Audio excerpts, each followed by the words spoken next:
সোনা এবং পম্পা একই স্কুলে পড়াশোনা করে।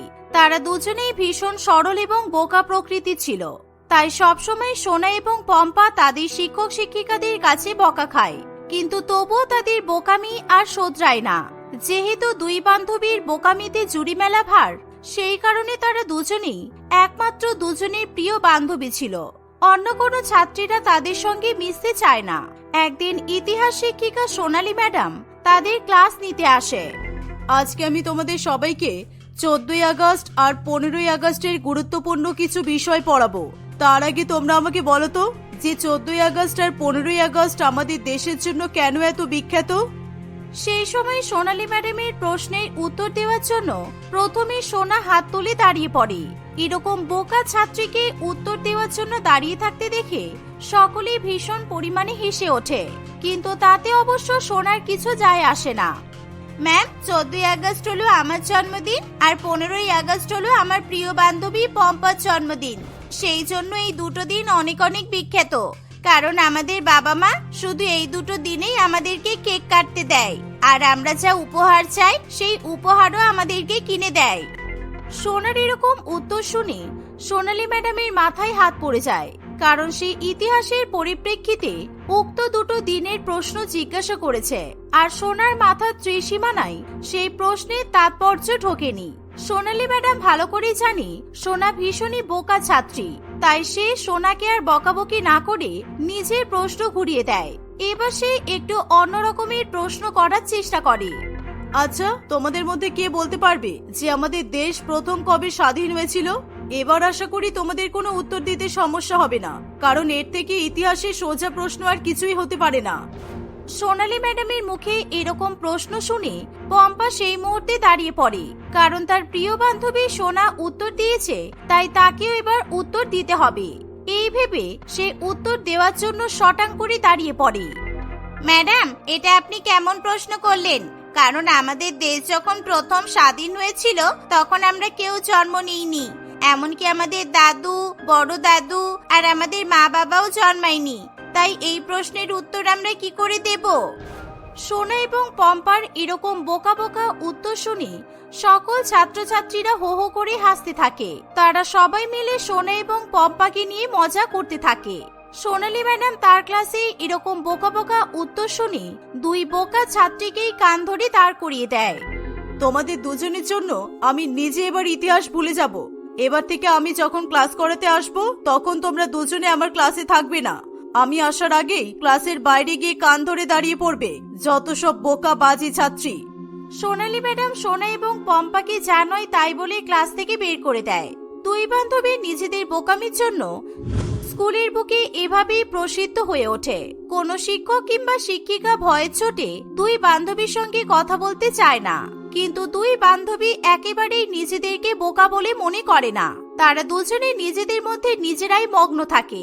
একদিন কলমবাবু ক্লাস নেওয়ার জন্য তাড়াতাড়ি চলে আসে। ছাত্রছাত্রীরা, আজকে তোমাদের অঙ্কের শিক্ষক পরমবাবু স্কুলে আসেননি, সুতরাং আজকে আমি তোমাদেরকে অঙ্কের ক্লাস নেব। আর আজকে আমি তোমাদের সকলকে জ্যামিতি আর নামতা পড়াবো। আশা করছি তোমরা সবাই আগের ক্লাসের নামতা মুখস্থ করে এসেছো, তাই তোমরা আমাকে সবাই বলো তোমরা কত পর্যন্ত নামতা জানো।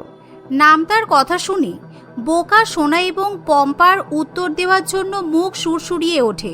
দুই বান্ধবী নিজেদের মধ্যে ঝামেলা করতে শুরু করে দেয় কে আগে কলমবাবুকে নামতা শোনাবে। পম্পা, তুই সবসময় আমার সাথে এরকম করিস কেন বলতো? আমি আগে স্যারকে নামতা বলে শোনাবো, তুই সবসময় নামতা ঠিক করে বলে দিস। আর তুই যদি সব নামতা ঠিকঠাক বলে দিস তাহলে আমি তো আর নামতা বলে শোনাতে পারবো না। তুই আগের দিন ইতিহাস ক্লাসে প্রথম উত্তর দিয়েছিলিস, আর এবার অঙ্ক ক্লাসে আমি প্রথম উত্তর দেব। আর তুই যদি আমাকে উত্তর দিতে না দিস তাহলে কিন্তু তোর সঙ্গে আমি আর কখনো কথা বলবো না। প্লিজ, আমি নামতা আগে বলি। বাহ, তোমরা তো দেখছি অঙ্কের ক্লাস করতে ভালোই ইচ্ছুক। আমি স্কুলের নতুন শিক্ষক, সুতরাং তোমাদের মতো ছাত্রী দেখে আমার খুব ভালো লাগলো যারা কিনা নামতা বলবো বলে নিজেদের মধ্যে ঝামেলা করছে। কেননা আমি এতদিন দেখে এসেছি সমস্ত ছাত্রছাত্রীরাই অঙ্ক দেখলেই ভয় পাই। স্যার, আমি আর পম্পা অঙ্ককে ভয় পাই না, কারণ আমরা দুজনে যদি অঙ্ক করা শুরু করি তাহলে অঙ্ক আমাদেরকে দেখে ভয় পেয়ে যায়। আর স্যার, আমি 10 ঘর পর্যন্ত নামতে জানি। সে কি, অঙ্ক তোমাদেরকে ভয় পেয়ে যায়? তাহলে তোমরা দুজনে তো জিনিয়াস স্টুডেন্ট। আমি তোমাদের উপর খুব ইমপ্রেস হয়েছি। আজকে তুমি এবার 9 ঘরের নামতাটা বলে শোনাও। আচ্ছা স্যার, 9 একে 9, 9 দুগুণে 30, 3 নং 36, 4 নং 52, 5 নং 50 আর 6 নং ভুলে গেলাম কি ছিল যেন। এ বাবা, পেটে আসছে মুখে আসছে না, কি যেন ছিল 6 নং। কলমবাবুর এরকম ধরনের ভুলভাল নামটা শুনে মাথা একেবারে ঘুরিয়ে যায়। সে চেয়ারের উপর ধপ করে বসে পড়ে। সেই মুহূর্তে বদমাইশ ছাত্র পিয়াস আরও মজা নেওয়ার জন্য সোনাকে এবং পম্পাকে কাছ থেকে ভুলভাল তথ্য দেওয়া শুরু করে, যাতে দুই বান্ধবী আবার বকা খায়। কিরে পম্পা, তোর বন্ধু এরকম ভুলভাল নামটা বলছে আর তুই চুপচাপ বসে আছিস কেন? নিজের বান্ধবীকে পাশ থেকে কানে কানে উত্তরটা বলে দিয়ে উপকার করতে পারছিস না? তোর বান্ধবী তো কিছুতেই 6 নং কত হয় বলতে পারছে না। তুই সেই উত্তরটা বলে দে, আর আমি তোকে যেই উত্তরটা বলবো তুই সেই উত্তরটাই বলবি, ঠিক আছে? এই বলে পিয়াস পম্পাকে এমন উত্তর বলে দেয় যে বোকা পম্পা সেই উত্তর চিৎকার করে ক্লাসের সকলের মধ্যে বলতে শুরু করে। ক্লাসের মধ্যেই সোনাকে বলতে শুরু করে দেয়, আরে সোনা, 6 নং হলো অং বং চং। তুই একটুখানি নামটা পর্যন্ত জানিস না? 6 নং অং বং চং। আমাকে পিয়াস এক্ষুনি কানে কানে উত্তরটা বলে দিল। ভাগ্যিস বলল, না হলে আমি তো তোর হেল্প করতেই পারতাম না। এরকম অং বং চং উত্তর শুনে কলমবাবু আর নিজেকে ঠিক রাখতে পারে না। কি 6 নং কি হয়? 6 নং অং বং চং? আমি তোমাদের দুজনকে জীবনে অঙ্ক ক্লাস করতে পারবো না। এই ক্লাসে অঙ্ক করানোর আগে আমার অবশ্যই জেনে নেওয়া উচিত ছিল যে এই ক্লাসের ছাত্রছাত্রীরা কেমন। আমি যদি জানতাম যে তোমাদের মতো দুটো বোকা ছাত্রী এই অঙ্কের ক্লাসে উপস্থিত আছে, তাহলে কোনোদিন এখানে আসতাম না। আর ওই পিয়াস বলে ছেলেটা কে শুনি, যে এরকম উত্তর শিখিয়ে দিয়েছে? পিয়াস কলমবাবুর এরকম কথা শুনে খুবই ভয় পেয়ে যায়, আর সেই মুহূর্তে সে বেঞ্চি ছেড়ে উঠে দাঁড়িয়ে পড়ে। বিশ্বাস করুন স্যার, আমি এরকম অং বং চং নামটা পম্পাকে শিখিয়ে দিইনি, কারণ আমি ভালো করেই জানি যে 6 নং 54 হয়, আর আমি সবসময় অঙ্কতে 100 পেয়ে এসেছি। তাই আমি কি করে এরকম ভুলভাল কথা শেখাবো বলুন? ঠিক আছে ঠিক আছে, এখন সব বাদ দাও, কারণ আমি তোমাদেরকে এখন জ্যামিতি শেখাবো। তাই সকলে ডেস্কের উপর খাতা পেন বের করে রাখো। তোমাদের অঙ্কের টিচার আজকে আমাকে তোমাদেরকে জ্যামিতি অধ্যায় শিখিয়ে দিতে বলেছে। সেই সময় সোনা এবং পম্পা আবার কোনো না কোনো বোকামি করার জন্য দাঁড়িয়ে পড়ে। স্যার, আমি আর পম্পা আজকে পেন নিয়ে আসতে ভুলে গেছি, আর আমরা বোকা বলে আমাদেরকে কেউ পেন দিতে চাইছে না।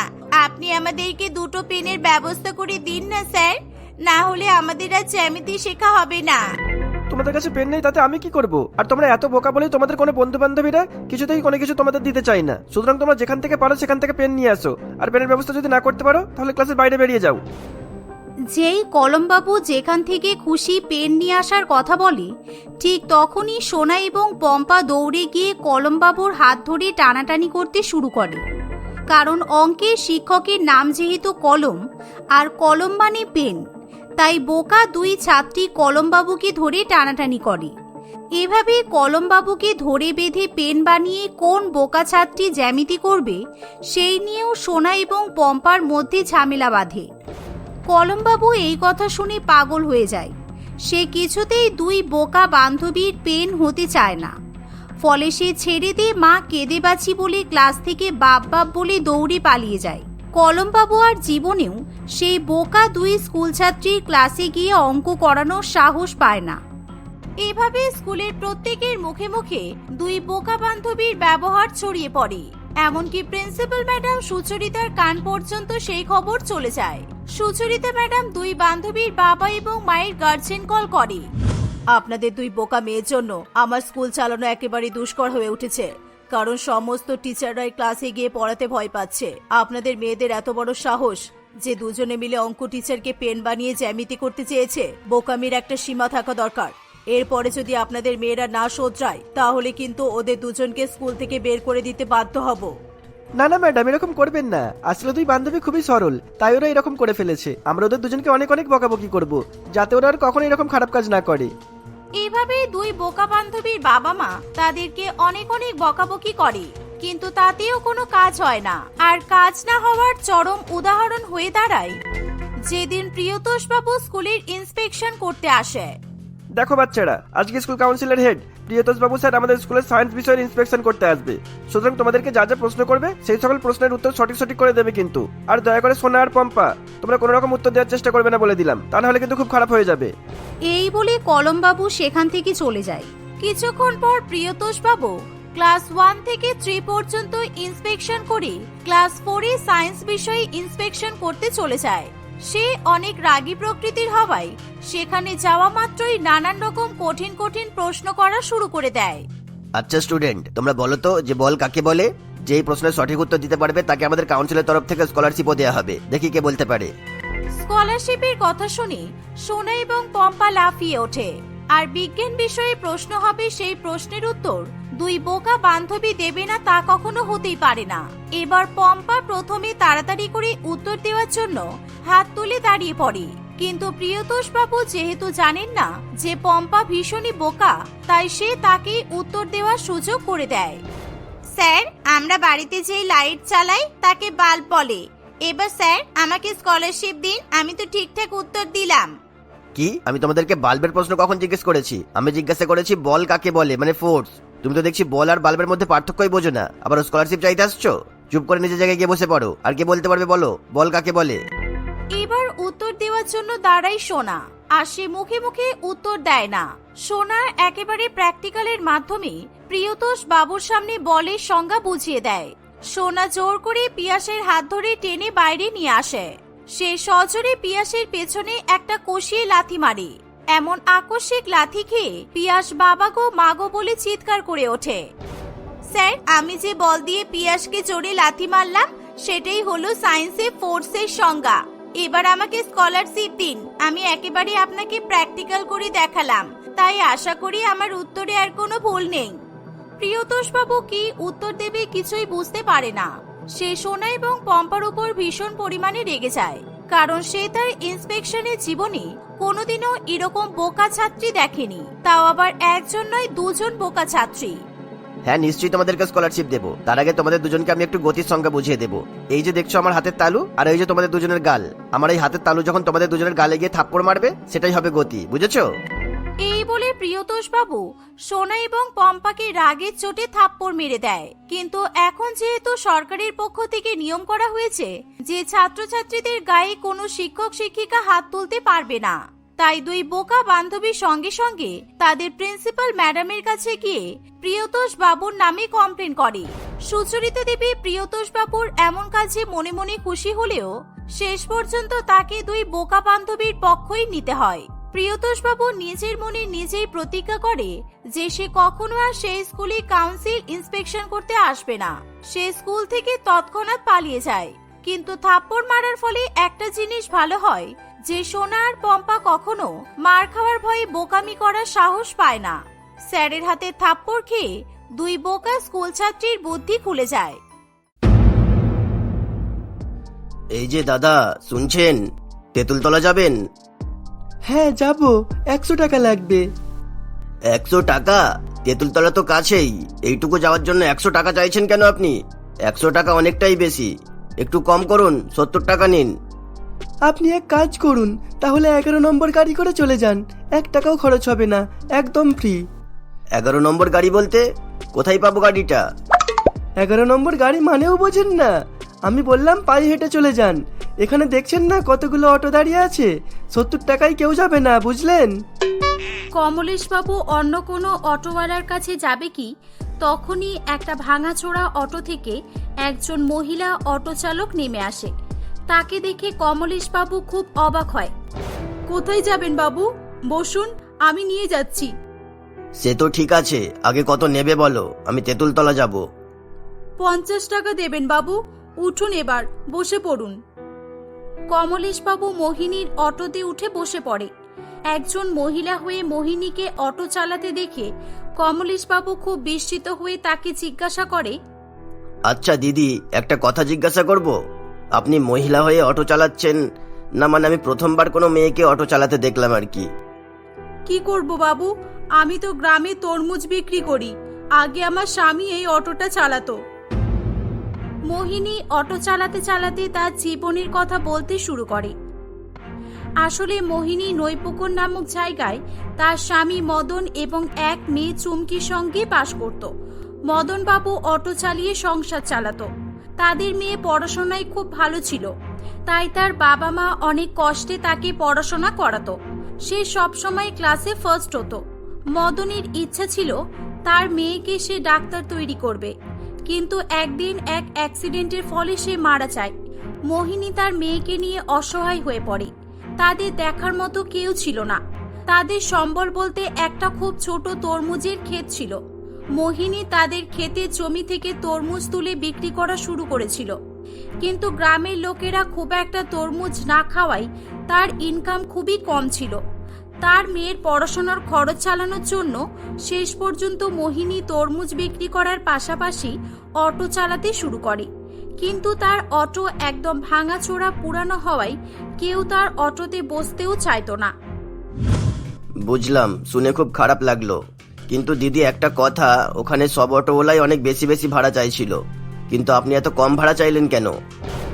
আসলে আমার মেয়ে চুমকির জন্য কয়েকটা বই কিনতে হবে। অনেক দিন ধরেই বইগুলো কিনে দিতে বলছে। সামনে মাধ্যমিক পরীক্ষা তো, মেয়েটা পড়াশোনা করতেই পারছে না একেবারে।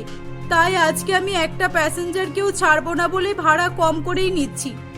যদি মেয়ের বইগুলো এমন করে একটা একটা করে কিনতে পারি। মোহিনীর কথা শুনে কমলেশ বাবু মনে মনে কষ্ট পায়। অটো থেকে নেমে যাওয়ার পর, এই নিন দিদি আপনার ভাড়া। এই কি বাবু, এত টাকা দিলেন কেন? ভাড়া তো মাত্র 50 টাকা, আর আপনি 2000 টাকা দিলেন যে? হ্যাঁ আমি জানি, এটা নিয়ে আপনার মেয়ের বই কিনবেন, আর এই নিন আপনার ভাড়া 50 টাকা। কিন্তু বাবু, এভাবে আপনাকে চিনি না জানি না, আমি কিভাবে টাকা নেব? চেনেন না তাতে কি, আপনার দাদা মনে করে রাখুন প্লিজ। ওই যে ওই বাড়িটা দেখতে পাচ্ছেন, ওটা আমার বাড়ি। যদি কোনোদিনও প্রয়োজন পড়ে নিশ্চয়ই মনে করবেন। আর হ্যাঁ, আপনার মেয়েকে মন দিয়ে পড়তে বলবেন। ধন্যবাদ বাবু, আপনাকে যে কি বলে ধন্যবাদ জানাবো। মোহিনী টাকাটা নিয়ে খুব খুশি হয়। সেই সঙ্গে সঙ্গে তার মেয়ে চুমকির জন্য বই কিনে নেয় এবং বাড়ি ফিরে আসে। কিন্তু বাড়ি এসে সে চুমকিকে খুঁজে পায় না। চুমকি কোথায় গেল? কখন থেকে খুঁজছি, মেয়েটা গেল কোথায় সেটাই তো বুঝতে পারছি না আমি। এই বিট্টু, চুমকিকে দেখেছিস কোথাও?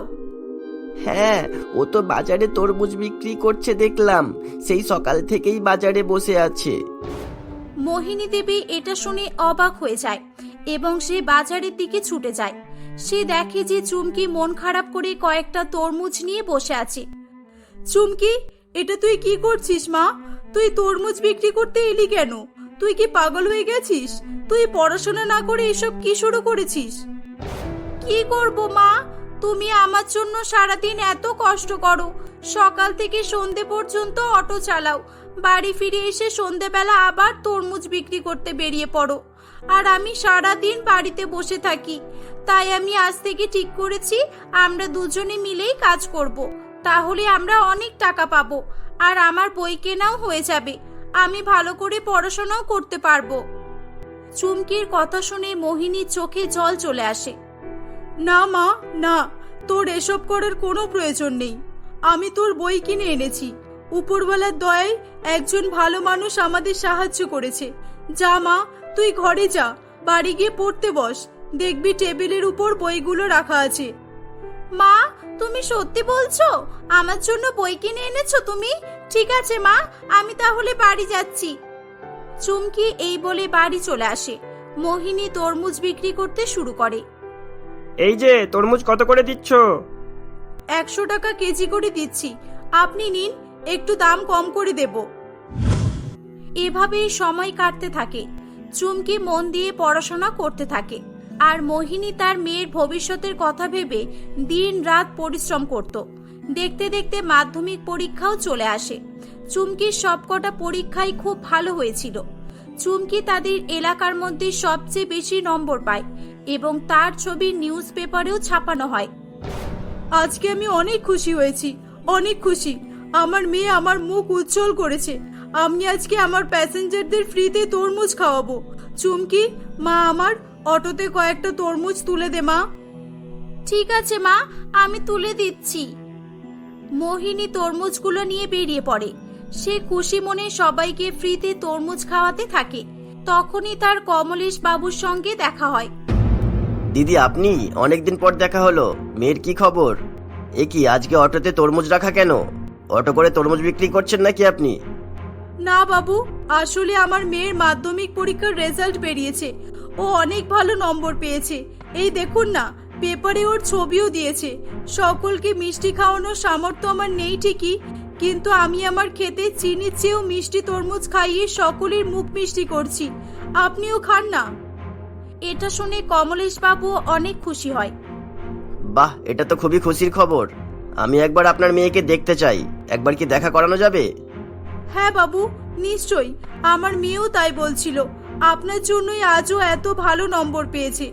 সেদিন যদি আপনি আমাকে টাকা দিয়ে সাহায্য না করতেন, আমি তো ওকে বই কিনে দিতেই পারতাম না। আরে না না, থাক না সব কথা। আপনি এক কাজ করুন, এই টাকাটা রাখুন, আপনার মেয়েকে আমার তরফ থেকে কিছু উপহার কিনে দেবেন, আমি খুব খুশি হব। না না বাবু, আপনি কালকে ওকে নিজের হাতেই উপহারটা দেবেন।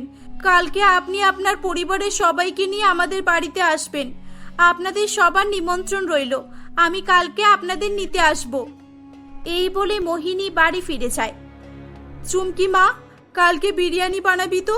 কালকে তো সেই কাকুটা আসবে, ভালো করে বিরিয়ানি বানাস। আমি তো বিরিয়ানি বানাতেই পারি না, বেশি করে বানাস মা। উনি ওনার ফ্যামিলির সবাইকে নিয়েই আসবেন।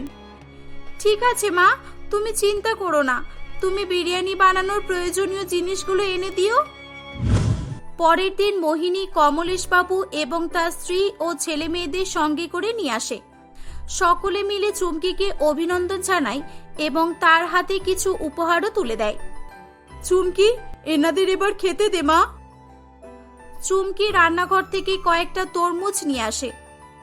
এ কি মা, তুই তরমুজ নিয়ে এলি কেন? আমি তো বিরিয়ানি বানাতে বলেছিলাম তোকে। মা, তরমুজের মধ্যে বিরিয়ানি আছে। আসলে মা, আমাদের ঘরে ভালো কোনো পাত্র নেই এনাদের খাবার দেওয়ার মতো। একটাই কাচের বাসন ছিল, সেটাও ভেঙে গেছে। আর এতজনের বিরিয়ানি বানানোর জন্য হাঁড়িও ছিল না, তাই আমি এই তরমুজের মধ্যে বিরিয়ানিটা দমে বসিয়েছিলাম। ওয়াও, তরমুজ বিরিয়ানি হয়ে গেল তো তাহলে। তোমার মাথায় দেখছি অনেক বুদ্ধি। বাহ, এটা তো খুব টেস্টি হয়েছে। এতদিন বাম্বু বিরিয়ানি খেয়েছিলাম, এই প্রথমবার তরমুজ বিরিয়ানি খেলাম। তুমি এত ভালো তরমুজ বিরিয়ানি কিভাবে বানালে? এর স্বাদ কিন্তু সাধারণ বিরিয়ানির থেকে অনেক আলাদা, খুবই ভালো খেতে। সকলেই চুমকির তৈরি তরমুজ বিরিয়ানি খেয়ে অনেক খুশি হয়। সবার মুখ থেকে প্রশংসা শুনে চুমকির মাথায় একটা অনেক ভালো আইডিয়া আসে। মা, আমার মাথায় একটা বুদ্ধি এসেছে। আমরা যদি তরমুজ বিরিয়ানি বিক্রি করি তাহলে কেমন হবে? আমি তরমুজ বিরিয়ানি বানিয়ে দেব আর তুমি সেটা অটোতে করে বিক্রি করবে। কিন্তু মা, বিরিয়ানি তৈরি করতে তো অনেক টাকার প্রয়োজন। এত টাকা আমি এখন পাবো কোথায়? আজকে তো বিরিয়ানি বানানোর জন্য মুদিখানার দোকান থেকে ধার বাকিতে সবকিছু নিয়ে এলাম। এই তো মা, কমলেশ কাকু আমাকে যে উপহারটা দিয়ে গেল না, দেখো ওটার মধ্যে এই 2000 টাকাও ছিল। আমরা এটা দিয়ে আমাদের ব্যবসা শুরু করতে পারবো। চুমকির কথা শুনে মোহিনীরও ঠিক বলে মনে হয়। পরের দিন থেকে মোহিনী চুমকির তৈরি তরমুজ বিরিয়ানি বিক্রি করতে শুরু করে। তরমুজের মধ্যেও যে বিরিয়ানি বানানো সম্ভব সেটা আগে কেউ কখনোই ভাবেনি। কিছুদিনের মধ্যেই তাদের তরমুজ বিরিয়ানির খবর চারিদিকে ছড়িয়ে পড়ে। কয়েক মাসের মধ্যেই তারা একটা রেস্টুরেন্ট ওপেন করে। তাদের জীবন থেকে সব দুঃখ কষ্ট দূর হয়ে যায়। চুমকি মন দিয়ে পড়াশোনা করে তার বাবা মায়ের ইচ্ছা পূরণ করার চেষ্টা করতে থাকে।